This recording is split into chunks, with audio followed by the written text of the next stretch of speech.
जय भीम साथियों, जय भारत, जय संविधान। एंटी क्राइम न्यूज चैनल पर भीम संसद के बारे में ब्यौरा दे रहे हैं माननीय जय भगवान जाटव जी, जो कि अपना तमाम उम्र जिन्होंने आज तक यही काम किया है बहुजन समाज के हित में।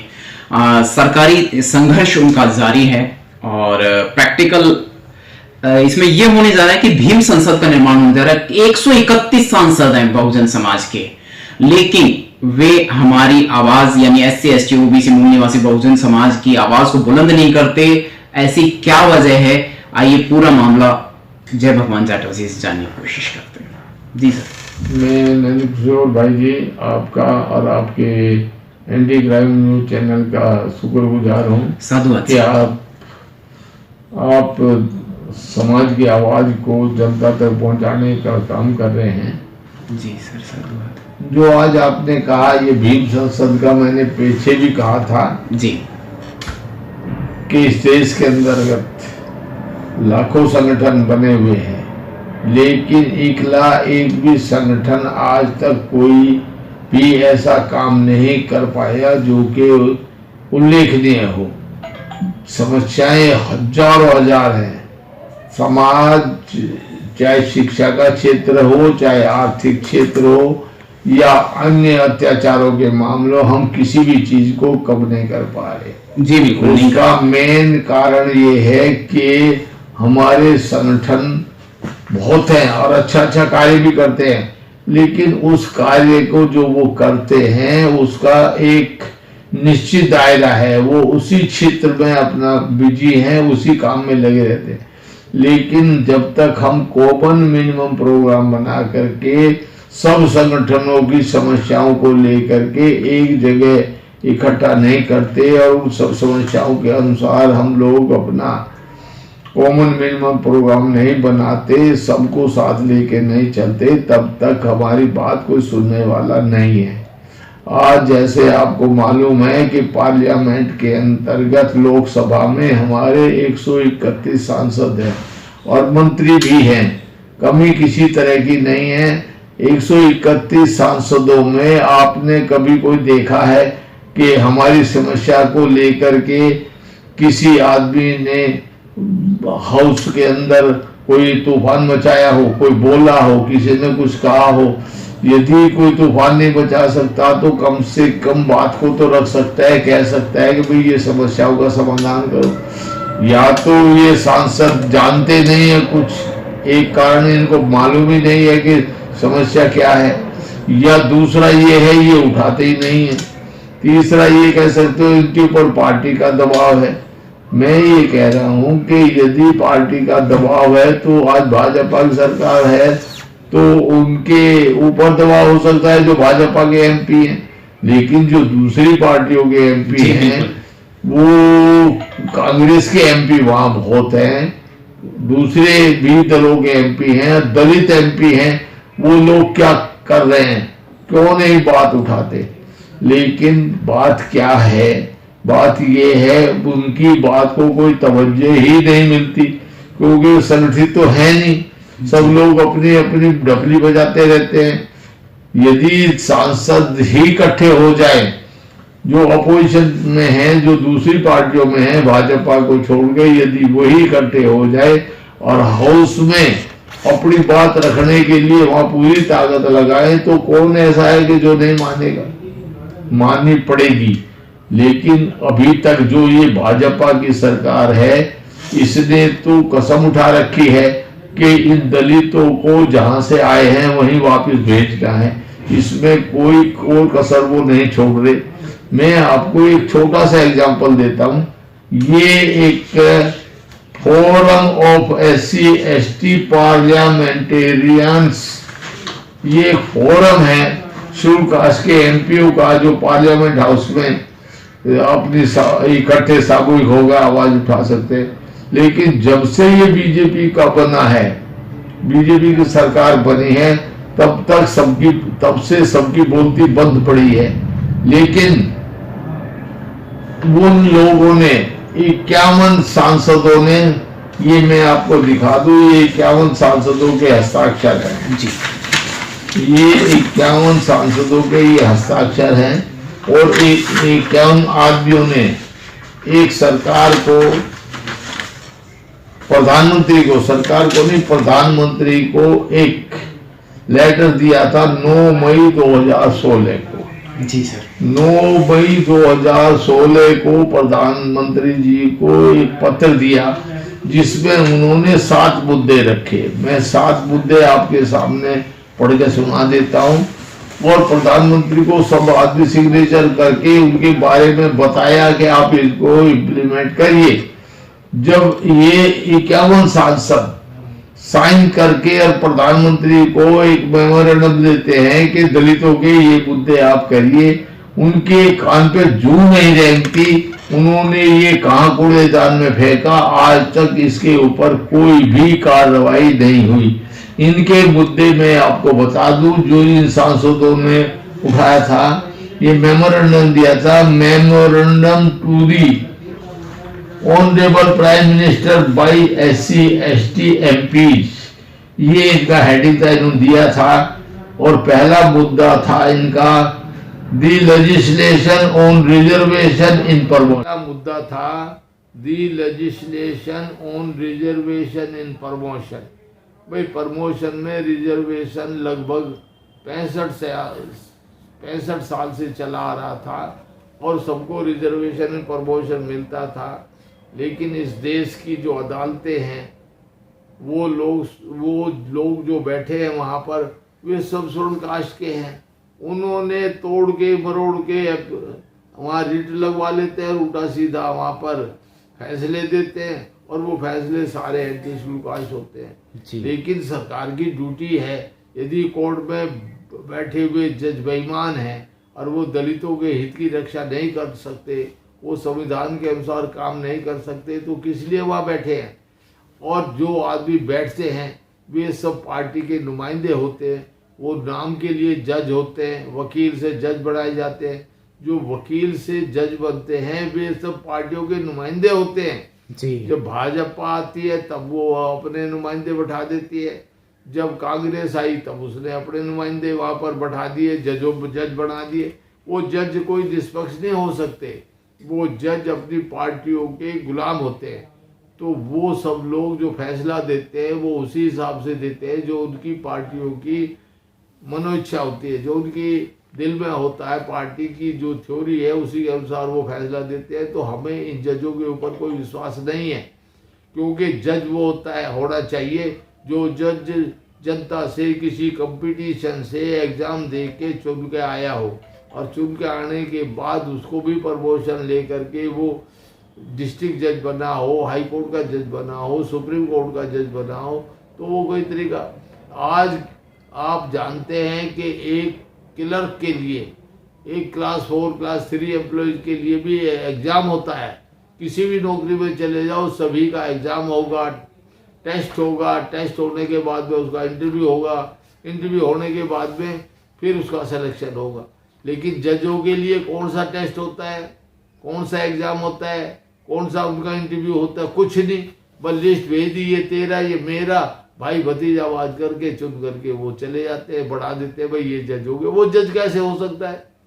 जो आदमी किसी भी चयन प्रक्रिया से नहीं गुजरा हो वो जज बढ़ गया जी, ये हो गया जज। कॉलेजियम, क्या कॉलेजियम लगा रखा है? ये कॉलेजियम बेईमानी का रास्ता है। इसमें सब लोग जो बैठते हैं जब ये सब लोग अपने अपने को भर्ती करते हैं, हम उनकी ईमानदारी पे कैसे शक ना करें? वो ईमानदार हो ही नहीं सकते, क्योंकि उन्होंने कभी आज तक इस तरह का ध्यान रखा ही नहीं। यदि वो ईमानदार होते और कॉलेजियम ईमानदारी से काम करती तो उनको कोई मुसलमान नहीं दिखाई देते, उनको कोई क्रिश्चियन नहीं दिखाई देते, उनको कोई दलित नहीं दिखाई देते, उनको सिख नहीं दिखाई देते।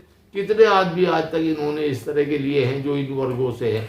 उनमें 95% जज स्वर्ण कास्ट के ही हैं, हमेशा होते रहे हैं पूरे देश के अंदर, चाहे हाई कोर्ट हो चाहे सुप्रीम कोर्ट हो, सब जज उनके अपने हैं।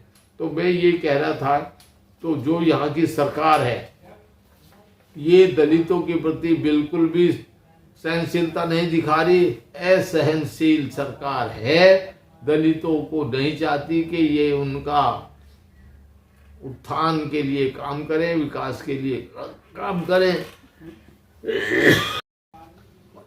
2014 से चल रही है, पहले भी ढुलमुल था, हम जानते थे, लेकिन कुछ थोड़ा बहुत काम होता रहता था। लेकिन आज जब से भाजपा की सरकार 2014 से आई है, ना किसी राज्य में कोई काम हो रहा है, ना कभी केंद्र सरकार में काम। अब वो हमसे पूछते हैं कि ये जाटव चमार, ये दलित, वो लोग हमें वोट मिलते नहीं है, मुसलमान वोट मिलते नहीं है। अरे वोट तो तब मिले जब तुम उनके लिए काम करोगे। जब उनके लिए काम नहीं करोगे तो तुम हमारे का जिज्जा लगते हो जो हम तुम्हारे लिए वोट दे। किस लिए वोट दे, किस बात के लिए दे? इसलिए हम लोग क्यों दे वोट? वोट तभी मिलेगा जब आप हमारे लिए काम करोगे। हमें क्या एक जानवर के तरह ट्रीट किया हुआ है? हम लोग कोई इंसान नहीं है। इसलिए हमारा आक्षेप है कि सरकार से, प्रधानमंत्री से, ये आरएसएस जो भी है, ये मुट्ठी भर लोग जो बैठ करके फैसले सुना रहे, इनका हर्जाना इनको चुकाना पड़ेगा। जो दलितों के साथ, जो मुस्लिम के साथ, जो माइनॉरिटीज के साथ, जो गरीबों के साथ ये अन्याय कर रहे हैं, ये कहीं जाया नहीं जाने वाला।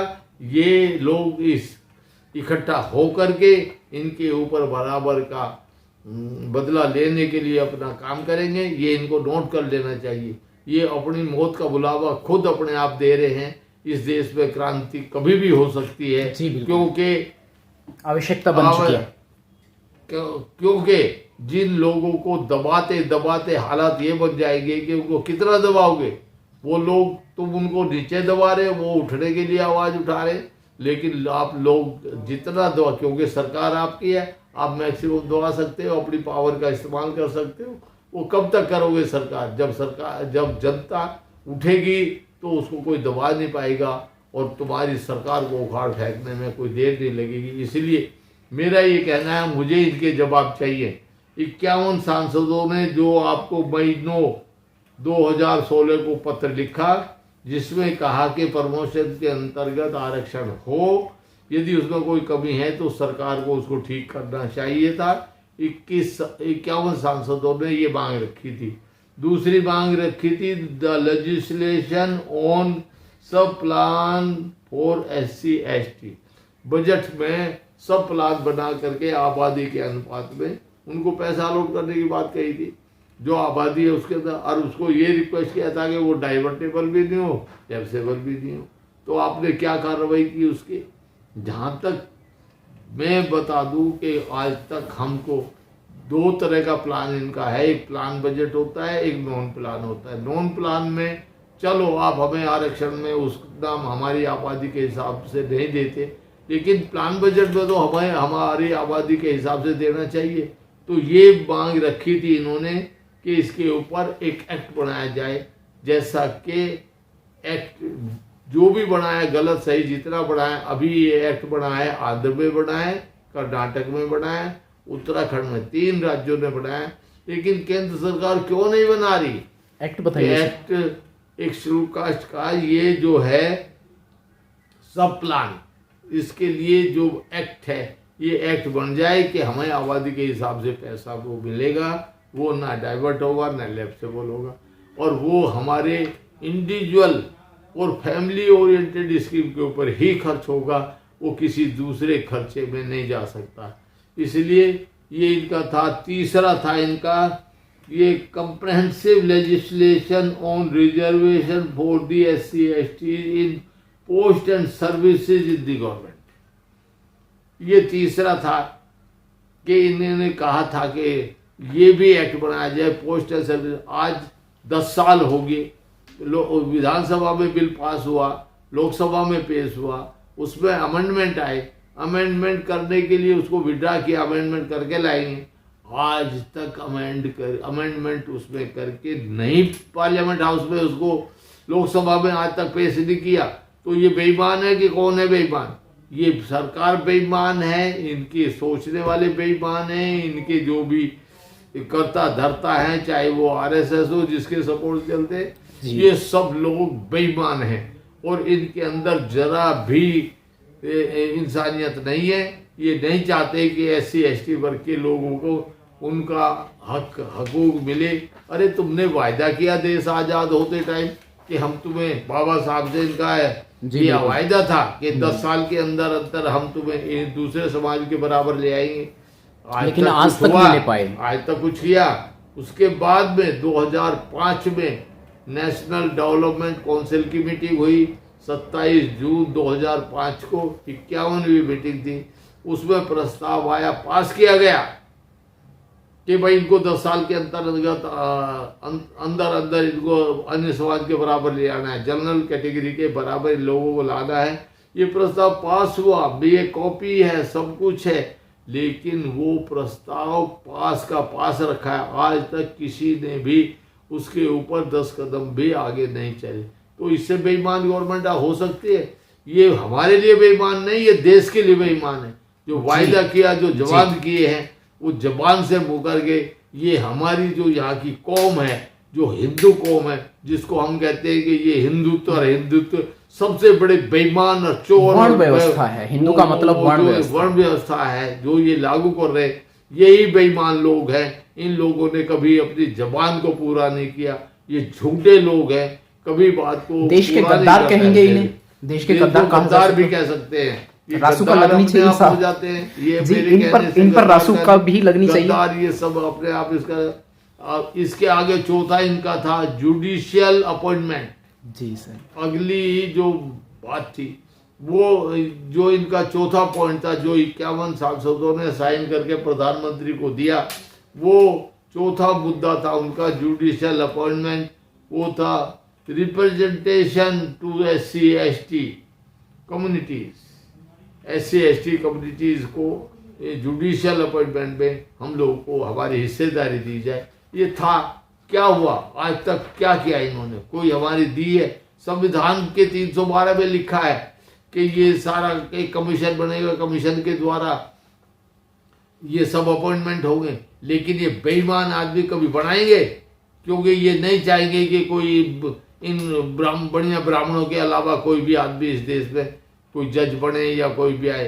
ये मजबूरी है, इक्का दुक्का ये आदमी कहीं इधर उधर रखा, अदरवाइज तो ये कभी देते नहीं। इन्होंने रिजर्वेशन इन सर्विसेज है, कब से लागू है? एक बार भी कभी इन्होंने रिजर्वेशन पूरा नहीं किया। तो ये बेईमान नहीं तो कौन है? इन लोगों के दिल में बेईमानी कदम कदम पर भरी पड़ी है, और जिसकी वजह से हम लोगों को आज तक कभी भी हिस्सेदारी नहीं मिल पाई। हमें कोई अपना मत दो, लेकिन हमारा जो हिस्सा बनता है वो तो हमें दो। लेकिन ये बेईमान आदमी कभी हम लोगों को हमारा भी हिस्सा देना चाहिए, ये हमारा भी हिस्सा खा जाए। इनको बुआए तो साले ये तो क्या से क्या कर दे। लेकिन वो इतना चलता नहीं है, क्योंकि आदमी की उनकी तादाद नहीं है। तादाद मुट्ठी भर लोग हैं, 10-15% लोग ये कुल है जो हमारे ऊपर गदर मचाए हैं, हमारे हिस्से को खाई जा रहे हैं। इनका पेट कब भरेगा? धन दौलत इनके पास, जमीन जायदाद इनके पास, व्यापार इनके पास, सब कुछ इनके पास, और फिर भी इनका पेट नहीं भरता। हम लोगों के यहाँ दलित समाज के अंदर ना जमीन है, ना जायदाद है, ना किसी तरह की और प्रॉपर्टी है, ना हमारे कारोबार है, व्यापार है। आर्थिक स्थिति इतनी खराब है कि 2 टाइम के खाना भी नहीं मिल रहा। सच्चाई है, शर्म नहीं लगती? सच्चाई कभी ये नहीं सोचते इनके अंदर दिल है कि नहीं है? इनके अंदर मुझे लगता है कुत्ते का दिल है इनके अंदर, जो बिल्कुल ये सोचते ही नहीं है कि भाई ये गरीब आदमी भी हमारे देश के वासी हैं, हमारे देश के ये रहने वाले हैं। इस देश का मजदूर वर्ग हमेशा दुखी रहा है। हाँ, तो 5वां पॉइंट था, 5वां जो इन्होंने लिखा था, ये था the legislation on reservation in private educational institutions. जब तुम सारा प्राइवेट में ले जा रहे हो एजुकेशन का सारा माहौल, तो फिर उसमें रिजर्वेशन नहीं दोगे तो हम कहाँ जाएंगे? तो ये हमारी मांग थी कि जो प्राइवेट इंस्टीट्यूशंस हैं उनमें हमारी आबादी के हिसाब से कम 25% का आरक्षण तो दिया जाए। हमारे बच्चे भी तो बच्चे हैं, कोई तुम्हारे बच्चे ज़्यादा लाडले, हमारे बच्चे को लाडले नहीं है। हमें अपने लाडले हैं, तुम्हें अपने लाडले हैं, तो हमें भी अपने लाडले हैं। और हम लोगों के बच्चों को भी अच्छी एजुकेशन, इंग्लिश मीडियम की एजुकेशन मिलनी चाहिए। क्यों तुम्हारे बच्चे इंग्लिश मीडियम में पढ़े, हमारे बच्चे सरकारी स्कूल में पढ़े? तुम्हारा बच्चा डॉक्टर इंजीनियर सब कुछ बनेगा, हमारा बच्चा चपरासी भी नहीं बन पाएगा। ये कहाँ की इंसानियत है? सच्चाई। एक सी एजुकेशन क्यों नहीं हो सकती इस देश में? कभी कहीं किसी कंट्री में देखा है जापान में, अमेरिका में, इंग्लैंड में, फ्रांस में, जर्मन में कहीं देखा है दो तरह की लैंग्वेज कि गरीब के लिए क्या है लैंग्वेज और अमीरों के लिए क्या लैंग्वेज?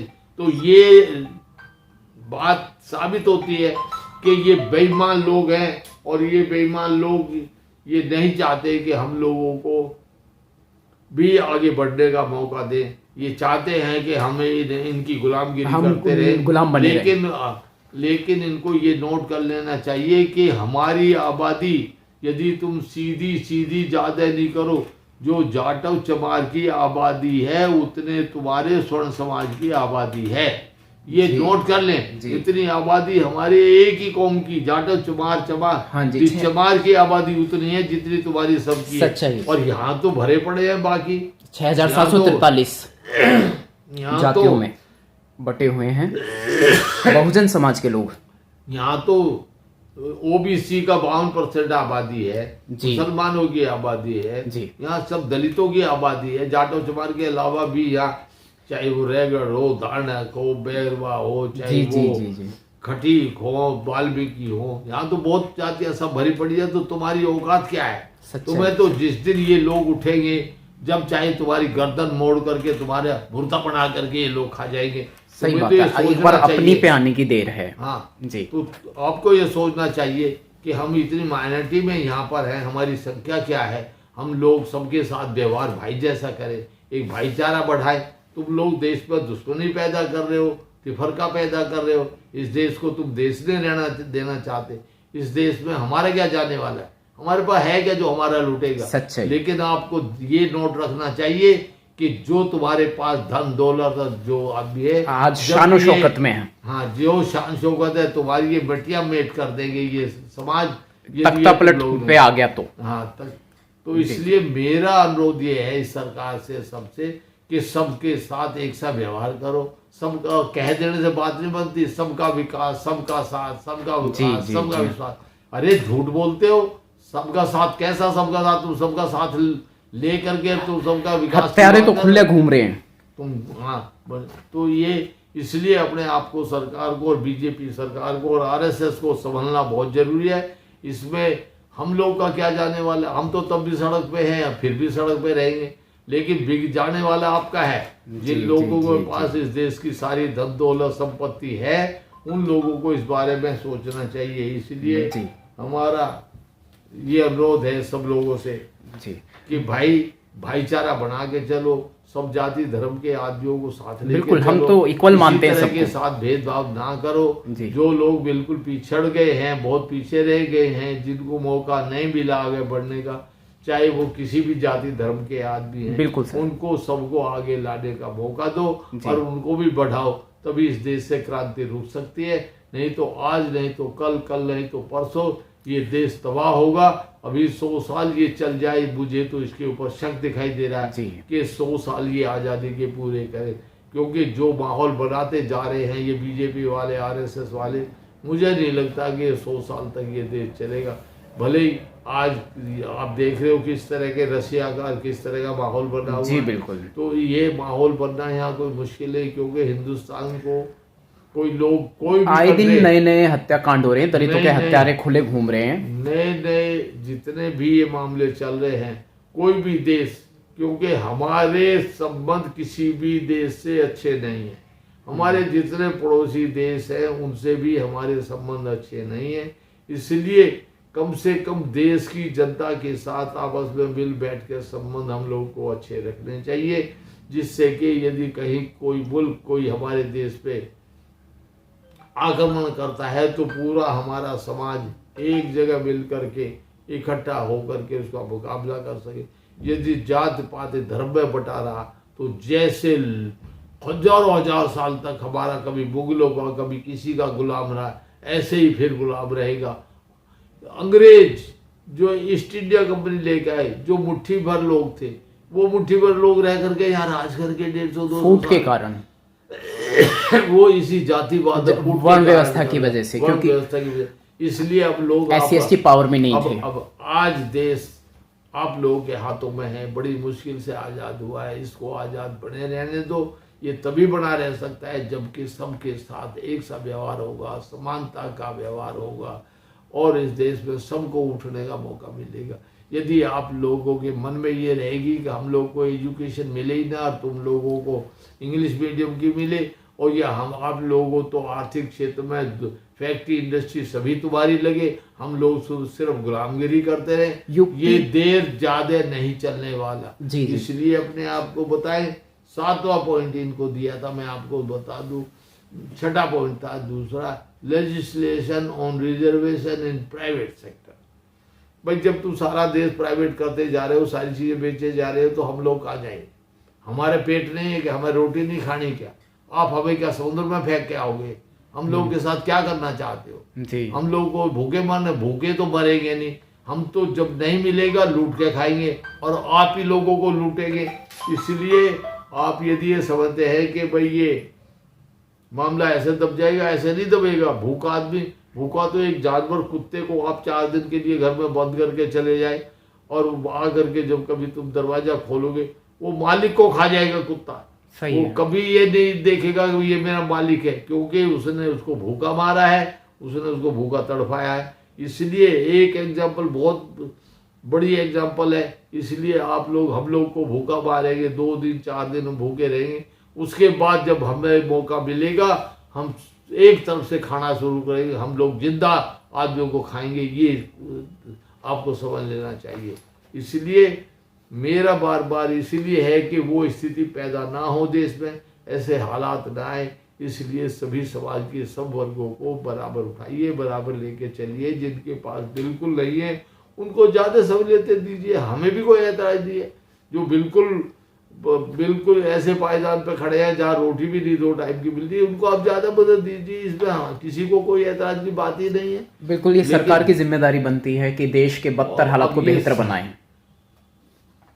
अगला 7वां पॉइंट इन एमपीओ ने 51 सांसदों ने जो साइन करके दिया था, 7वां पॉइंट लिखा है financial inclusion and social justice bank for lending to SC/ST communities.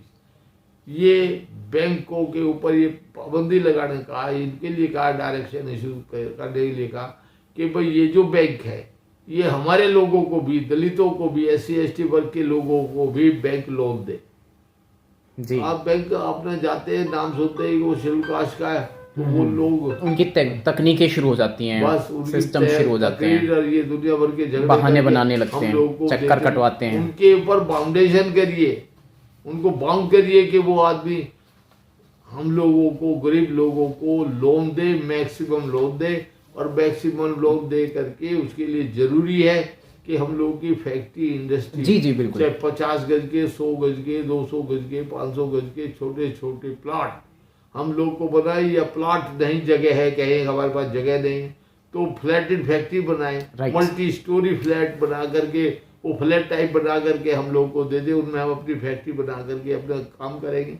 हमारे पास रहने को तो जगह नहीं है, खाने को रोटी नहीं है, तो हम लोग को कहाँ बैठ के काम करें? कौन सा? हम बहुत से हाथ के दस्तकार रहे हैं और हम हाथ की दस्तकारी कर सकते हैं। इसलिए हमारी सरकार को सलाह है जो जिस क्षेत्र में कामयाब हो सकता है उसको उस क्षेत्र में रास्ता विकसित किया जाए, उसको जगह दीजिए, काम करने को उसकी मदद कीजिए, उसको लोन दीजिए, सब्सिडी दीजिए और उसको उठाने के लिए काम करिए। जो तुम लोगों ने वायदा किया था देश आजाद होने के समय, उसको पूरा करिए। अपने बाप दादाओं की बात को, मान को, इज्जत को रखते हुए हमारे लोगों की मदद करिए। यदि आप लोग इसमें मदद नहीं करेंगे, हम लोग का उभार नहीं होगा, हम लोगों का विकास नहीं होगा, तो ये देश रहने वाला नहीं है। इन्हीं शब्दों के साथ मैं अपने जो समाज के ये वीडियो है इसके बारे में यदि कुछ भी मेरे से कोई शिकायत है तो मुझे मेरे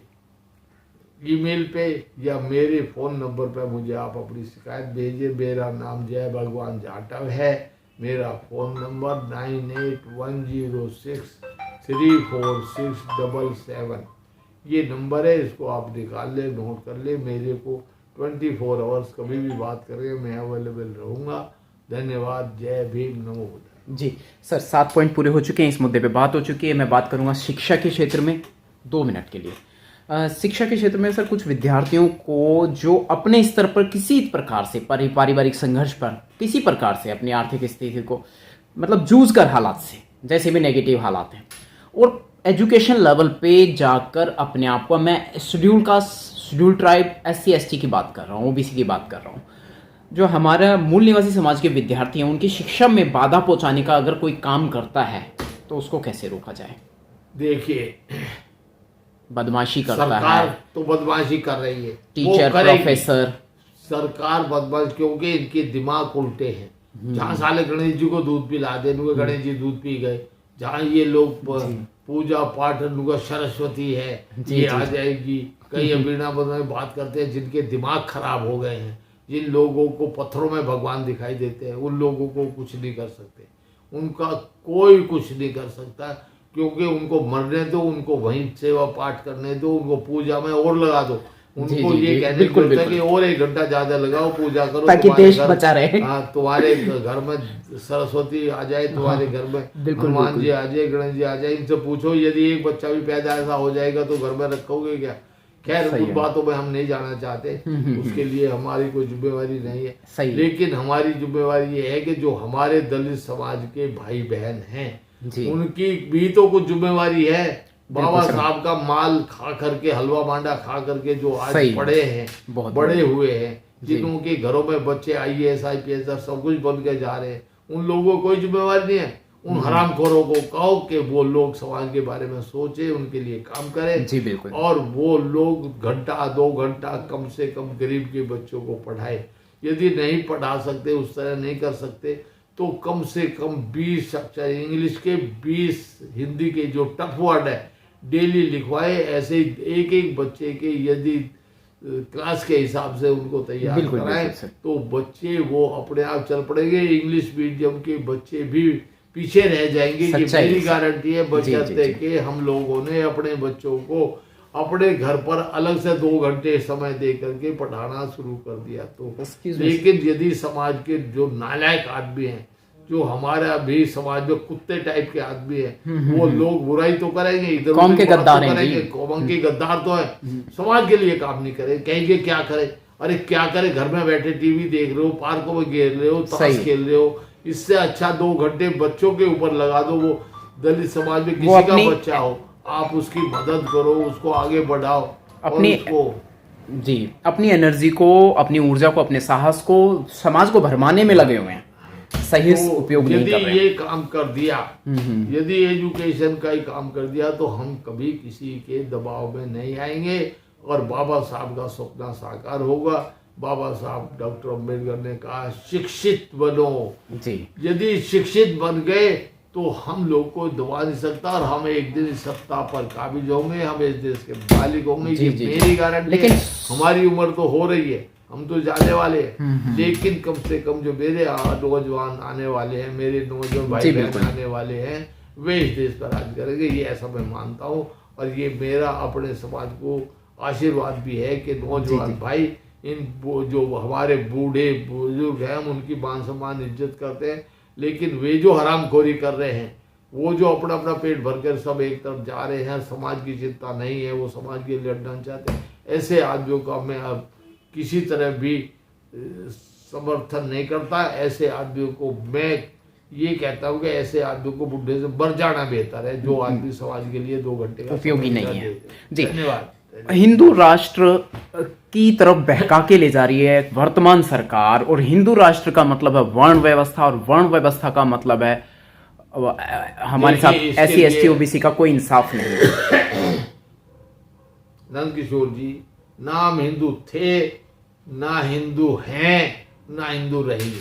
हम लोग दलित वर्ग के लोग जो यहाँ के शूद्र कहलाते हैं, चाहे पिछड़ी जाति के हो, चाहे वो दलित जाति के हो, वो सब लोग शूद्र रहे हैं। वो कभी हिंदू किसी ने बनाया नहीं, हम हिंदू थे नहीं, हमारी पहचान बना हमें तो यही नहीं पता ये हिंदू किसने बनाया, कब बनाया, कैसे बढ़ गए हम लोग हिंदू। हम लोग तो अछूत थे। हम लोग तो बाबा साहब ने हमको बताया कि भगवान बुद्ध के अनुयायी हम रहे हैं। भगवान बुद्ध के उन्होंने अपने आप बौद्ध धर्म धारण करके बता दिया हम लोग को कि भाई हमारा एक ही रास्ता है बौद्ध धर्म का, हम लोग को अपने धर्म में ही रहना चाहिए। हम लोग को हिंदू या और किसी लफड़े दफड़े में पढ़ने की जरूरत नहीं है। जो लोग बहक गए हैं, जो लोग अपना इन्होंने जबरदस्ती हमें मिला रखा हम हिंदू हैं, हम हिंदू नहीं थे, ना हैं और ना रहेंगे। इसलिए हमें अपने नाम की लिस्ट में से काट दो। हम लोग हिंदू नहीं है। हम लोग हिंदू रह के तुम्हारे जूते खाएं, तुम्हारी हम गालियां सुने, तुम अपने बच्चे को इंग्लिश मीडियम में पढ़ाओ और हमारे बच्चे को तुम हिंदी वही मीडियम मैं में कहना दो। चाह रहा था हमारे साथ तुम बहन जो धंधा वंदा करने दो, इतनी छुआछूत करो, अट्रोसिटीज करो, मारा पीटी करो और फिर कहो यहीं रहो। इंग्लिश कम्युनिकेशन हम क्यों हिंदू रहे? राष्ट्र की बदौलत जो है स्कूलों में नहीं किया जा रहा है कि जो बच्चे जीरो लेवल से यानी बहुत पहली इकाई से शुरू होते हैं, नर्सरी से भी लो लेवल से जाते हैं, प्री नर्सरी वगैरह से।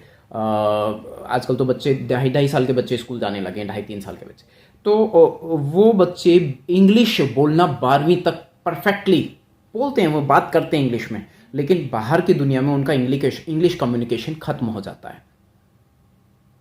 जबकि उनका इंग्लिश कम्युनिकेशन रहे तो समाज में बदलाव आए। अरे भाई, जो ये अपने बच्चों को इंग्लिश मीडियम में पढ़ाते हो, हमारे बच्चे भी इंग्लिश मीडियम में, इनको तकलीफ क्या है, दिक्कत क्या है? यदि पहली क्लास से जो ये पब्लिक स्कूलों के सिलेबस है वही हमारे यहाँ लगा दे, क्या बिल्कुल दिक्कत बचपन है? से लगाना चाहिए। इनकी सरकार नीयत को, खराब सरकार है, के पास इनकी पावर नीयत है में खोट है जी, और ये नहीं चाहते कि इंटेलिजेंसी हो, बुद्धिमत्ता ये हो। सीधी बात है।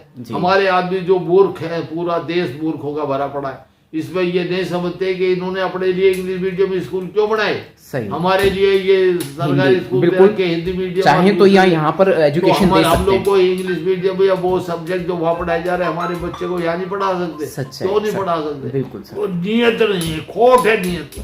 जी जी बिल्कुल। चलिए साथियों, बहुत बहुत अच्छी बात हुई है और